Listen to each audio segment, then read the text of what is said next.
You watch the Mediterranean horizon from the shore, the salt spray mingling with the arid, suffocating heat of the Egyptian coast.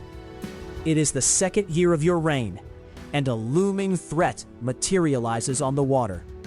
The Shur-in sea pirates, foreign raiders donning terrifying horned helmets and wielding heavy round shields, drive their fast vessels toward your territory, intent on plunder and disruption. You do not merely repel their coastal assault. You deliberately lure them into the treacherous, shallow river mouths of the Nile Delta, ambushing their ships in a decisive, chaotic clash that permanently shatters their naval formation. But military victory alone is insufficient for your grander ambitions. Rather than chaining or executing the surviving warriors, you do something entirely unexpected. You integrate these fierce, foreign fighters directly into your elite personal bodyguard. Ramesses II, the young pharaoh of the 19th Dynasty, does not simply defeat his adversaries. You bind them to your legend. From this very first test, your strategy is unmistakable. You will wage a lifelong war against your own mortal vulnerabilities, masking your non-royal bloodline and human frailty beneath the obsessive construction of a divine, invincible persona that is meant to conquer time itself.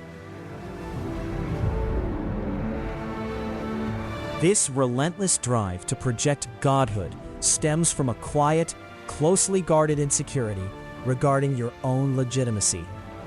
You ascend the throne at approximately 25 years old, your hair dyed with henna to maintain a striking red hue associated with the tempestuous god Set.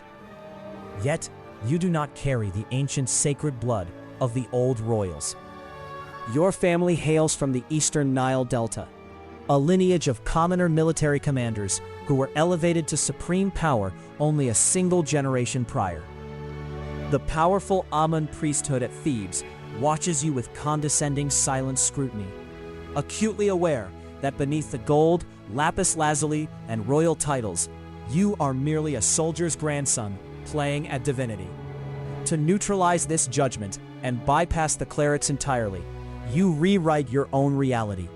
You shift the center of your empire far away from Thebes, constructing an opulent new capital named Pi Ramesses in your native delta, complete with advanced canal systems and massive bronze foundries. More audaciously, you mandate the mythology of the egg, decreeing across the empire that the gods personally selected you for supreme rule before you were even conceived in the womb. It is a peculiar irony of absolute power that the louder you insist upon your divine right to rule, the more plainly you broadcast a deeply rooted dread of being exposed as ordinary. By your 5th year in power, the consuming need to validate your manufactured divinity pushes you into a perilous northern campaign. You march a massive army towards Syria, seeking to break the regional dominance of the Hittite Empire and secure total control of the lucrative Levant.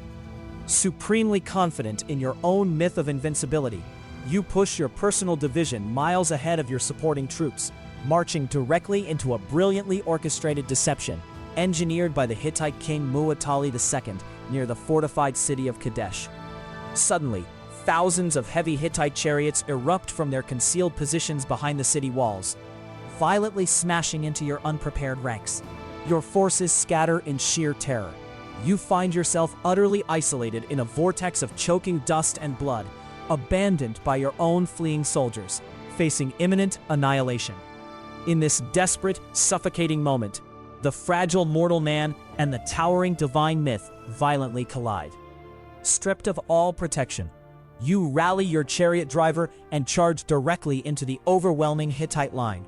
You strike at the enemy ranks 6 harrowing times, holding the line through sheer defiant fury until your delayed reinforcements finally arrive to salvage a bloody stalemate. You barely survive the Syrian dust, yet upon returning to Egypt, you immediately carve the narrative of this clash into the walls of every major temple. You completely transform a catastrophic tactical failure into the ultimate propaganda triumph, depicting yourself as a lone, invincible deity smiting the enemy single-handedly.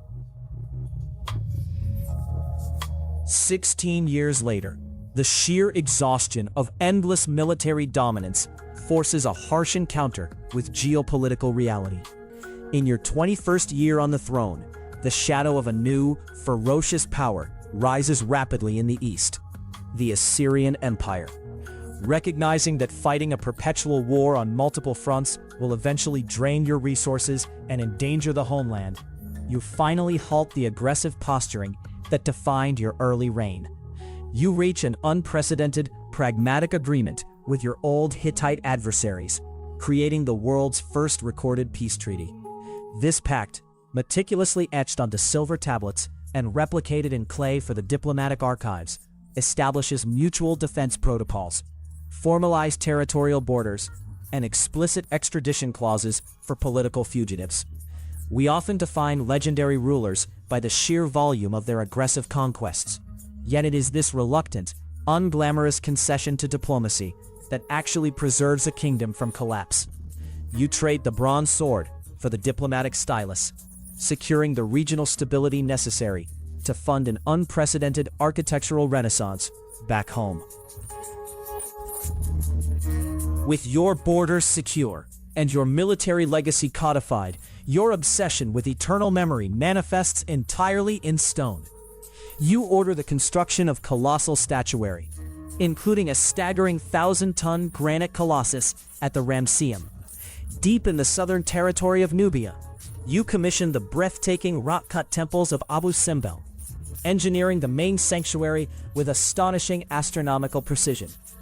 Twice a year, the rising sun penetrates the dark inner corridor, perfectly illuminating the seated statues of the sun gods alongside your own deified likeness as Ramesses, while leaving the underworld god Ptah in perpetual shadow. You have quite literally aligned the cosmos to validate your claim to godhood. Yet around your 24th year of rule, at the absolute zenith of this architectural immortality, human frailty shatters the carefully constructed illusion. Queen Nefertari, your principal wife and closest confidant, breathes her last. You hold her in such exceptionally high regard that you ordered her statues at Abu Simbel carved to the exact same towering scale as your own. An unprecedented honor in the history of the empire. Despite your vast wealth, your loyal armies, and your daily proclaimed divinity, you can do absolutely nothing to halt her passing. There is a profound, mocking cruelty in commanding the resources to carve mountains into your likeness, while remaining utterly powerless to coax one more breath from the person you cherish most. Decades drift past, and the golden pharaoh slowly transforms into an agonizingly fragile prisoner of his own failing flesh. Approaching your 90th year, you are a hunched elderly figure, ruling over a sprawling family tree of more than 100 children from the advanced capital of Ramesses. The daily diet of sand-laden bread has mercilessly ground your teeth down to the raw nerves. A massive molar abscess pulses with relentless, blinding infection, making every word spoken a fresh torment. Severe spinal arthritis curls your back, stripping away the towering physical presence you so carefully projected in your youth. Worse than the chronic physical decay is the profound, suffocating isolation of outliving your era. You endure unnaturally long, watching helplessly as disease and time claim your family. You bury your first 12 heirs one by one. The strict, demanding military-style upbringing you mandated for them, starting at age 10, could not shield them from mortality. Prince Kamwaset, the son who dedicated his life to restoring the monuments of your ancestors, perishes before he can take the throne. Merneptah, your 13th son, waits in the wings, already an elderly man himself. The true terror of extreme longevity lies not in the approach of death, but in the survivor's guilt of enduring as a crumbling monument, while generations of your own blood return to the dust. Your physical body finally surrenders in 1213 BCE. More than 3 millennia later, your preserved remains face a uniquely modern crisis. Fungal decay threatens to destroy your mummy entirely, requiring an emergency restoration flight to France in 1974. To comply with international transport laws, the Egyptian government formally issues you a valid national passport. Your occupation is officially typed onto the document as King Deceased. When your transport plane touches down on a tarmac in Paris, a full military detachment awaits your arrival. As your wooden crate is carefully lowered from the aircraft, the French military honors you with a crisp, echoing 21-gun salute, a diplomatic reception reserved strictly for visiting living heads of state. The fragile mortal flesh suffered, ached, and eventually failed, but the divine, invincible persona you obsessively constructed triumphed over history.